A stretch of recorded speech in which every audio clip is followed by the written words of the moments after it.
confirmation, exprès pour essayer de vous faire imaginer ce que moi je comprenais ou interprétais de ce que mon père attendait de moi. C'est-à-dire, bouge pas, tais-toi et sois un saint. Mais j'ai très vite enlevé mon aube pour vêtir mon premier t-shirt de Kiss. Vous connaissez, hein, ce groupe-là? Donc là, j'ai mon t-shirt, il est tout déglingué, abîmé, parce qu'évidemment, ça collait mal. Mais j'étais fier, j'étais heureux d'avoir ce t-shirt-là. Il y a ma soeur, des amis, et mon père qui fume. Et l'année suivante, j'ai mon t-shirt de Kiss avec marqué Mick. Vous vous souvenez que je vous avez dit que je m'appelais Mick? C'était une manière pour montrer à mon père que Stéphane allait mourir et que Mick allait prendre la place. Et là, j'avais beaucoup de cheveux sur ma tête, parce que comme mon père m'interdisait d'avoir de longs cheveux, je m'étais dit, je vais laisser pousser, pousser, pousser jusqu'à ce qu'il tombe. Et comme ça, j'aurai de longs cheveux. C'est comme ça. Mais malgré tout, à l'usure, j'ai réussi à avoir des millimètres en plus. Et à 19 ans, j'ai cette photo-là, où vous voyez déjà quelqu'un d'heureux, avec des cheveux jusque-là. Et ma chambre, elle était faite que de posters de Kiss. C'était mon Dieu. Je me mettais à genoux devant tous les jours, je disais, voilà. Et comme je respirais vivais Kiss, ça c'est un côté de la chambre où je suis assis sur mon lit, et de l'autre côté, il y avait ça. Une cheminée, un renfoncement, vous voyez les posters comme ils sont coupés là, et la porte. Et c'est là que je me mettais quand j'étais petit, pour empêcher mon père de rentrer dans la chambre. C'est ma chambre. Kiss partout. Et j'ai quitté mes parents, je suis allé chez ma copine, et voici notre chambre de l'époque. Et à l'époque, il y avait les maisons, les tickets de concert, vous voyez. Le premier, c'est ici, pour l'équivalent de 8 €. Maintenant, on peut avoir pour 1 000 € une photo avec les Kiss, les orthographes et tout, parce que tout ce qu'ils veulent, c'est leur fric. À l'époque, quand je les entendais dans les concerts dire « Je t'aime », je disais « Moi aussi ». Quand je pleurais dans ma chambre, ils étaient pas là. Et la fin du mois, si je n'avais pas assez d'argent, ce qui n'était jamais mon cas, pour manger, eux, ils se la pétaient là-bas aux États-Unis avec mon fric, si je peux dire ça comme ça. Et voilà, les tickets, vous voyez, il y en avait là, puis ça continuait, il y avait un retour de mur, puis encore là, et puis là, c'est en 88, donc Kiss. Après, 89, 90, 91, 92, 93, c'était mon mur avec tout ce qui était pour moi le plus important, les autographes des stars, les photos avec les stars, les onglets de guitare qui jettent comme ça, là, vous voyez. Ou alors, voilà, des morceaux. Bon, on n'a pas tout, hein. J'ai une photo où on voit tout le mur, en 2 ou 4 morceaux, je ne sais plus, ou en 4 morceaux. Et donc, voilà, quand le groupe jetait les bâtons de batterie, vous avez déjà vu ça? J'en avais toute une collection là-dessus, voilà. C'était le mur de mes gloires, si je peux dire ça comme ça. Ensuite, les motos. Alors la première, la bombe, couleur Marlboro, parce que les seules motos à l'époque qui étaient un peu jolies, c'était les marques de cigarettes. Je ne fumais pas, mais voilà, j'avais la couleur, vous voyez. Ensuite, j'ai eu celle-ci, gauloise. Ça, c'était magnifique. Celle-là, c'est la 500, 4 cylindres. J'allais à 240 km/h tous les jours.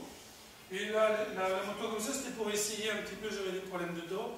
Et puis, ça m'aidait aussi à aller devant les écoles des filles pour un peu fumer, comme je vous disais, avec un t-shirt avec des abdos et bien bronzé. Et c'était ça, les motos, vous voyez. Et c'était génial. Ouais, c'était dangereux. Ensuite, il y a les stars. Je ne peux pas vous montrer tout. Ça, c'est Saxon. Saxon, c'est un très grand groupe. Riff Biff, le chanteur, c'est le jour de mon anniversaire.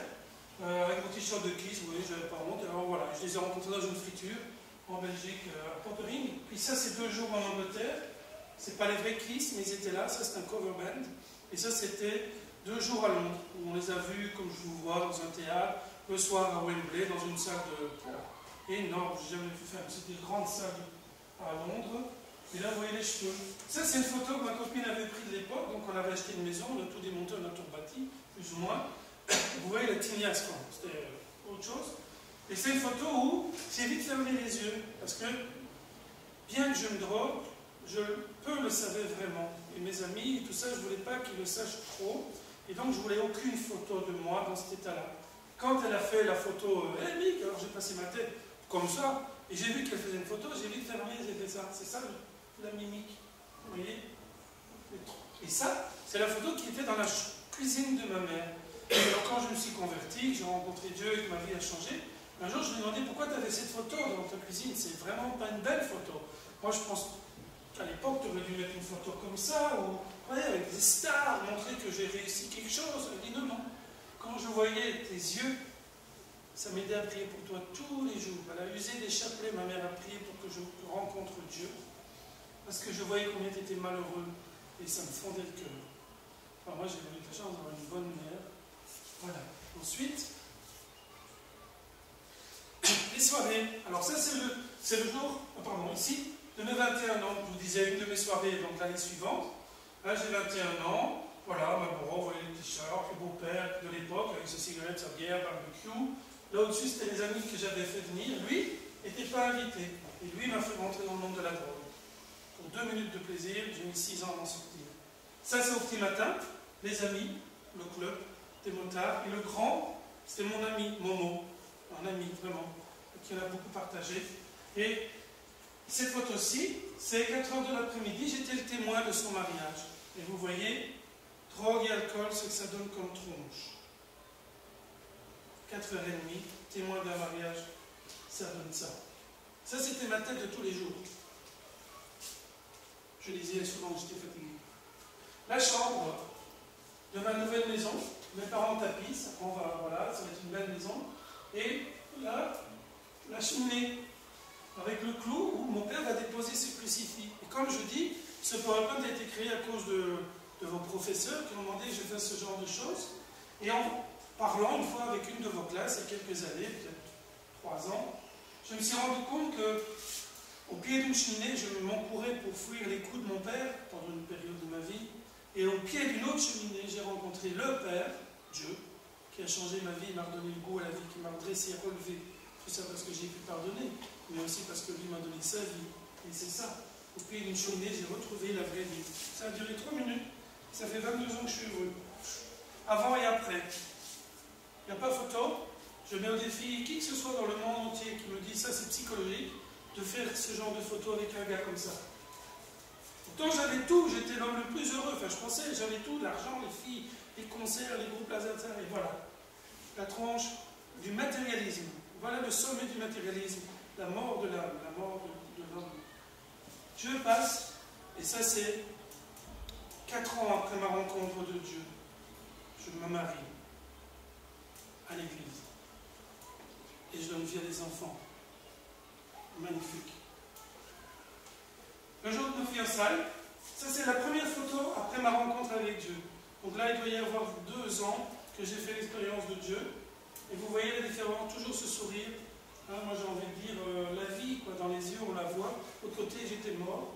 Et puis on se fiance. Donc on avait fait les choses un peu comme l'Église propose, en tout cas comme c'était avant, dans le temps. Et ensuite, notre vie de couple commence. On s'en va en Afrique. Voilà, le Gabon, Libreville. C'était un orphelinat, j'étais. Le Québec, 6 ans. Bon, parfois il fait froid. Et comme tout gèle, on fait de l'escalade sur les chutes d'eau. Voilà. Les Hurons, moi j'aimais beaucoup aller dans les classes sur Rhône. On allait parler de religion, de Jésus, en Afrique et au Canada.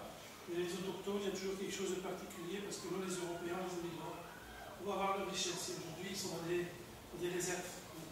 Voilà, on a un Igloo, les fêtes à Québec. Et la famille. Donc voilà. Là, on est arrivé au Gabon à 3, on repart à 4. Et puis les photos du Québec. Et ça, c'est juste avant de rentrer en 2008. Vous voyez, il y a eu beaucoup de neige cette année-là. Il y avait 5 mètres de neige qui étaient tombés. Et si à un moment donné, vous avez l'occasion, dans votre Nouveau Testament, de lire, dans le 3e livre du Nouveau Testament, vous voyez, il y a Matthieu, Marc, Luc. Le Luc, au numéro 15. Vous avez une histoire qui s'appelle le Fils prodigue. Et vous aurez une histoire que Jésus a racontée il y a 2000 ans, exactement comme la mienne. Comme quoi Dieu est présent avant, pendant et après, et qu'il est là. Et si vous avez le temps, lisez ça, c'est pas très long, et vous verrez aussi quelqu'un qui a dit, moi je vais tout faire moi-même, j'ai même personne, ni Dieu ni maître, et puis qui revient humblement avec son Père. Et au lieu d'être mis au service, comme un esclave, là le Père le prend dans les bras, il dit, je t'aime. Et c'est ça, la parole de Dieu pour vous, c'est je t'aime comme tu es. Tu n'as pas besoin de te droguer, tu n'as pas besoin de faire semblant, tu n'as pas besoin de devenir une miss, d'avoir les 6 packs et tout ça. Tu es aimé.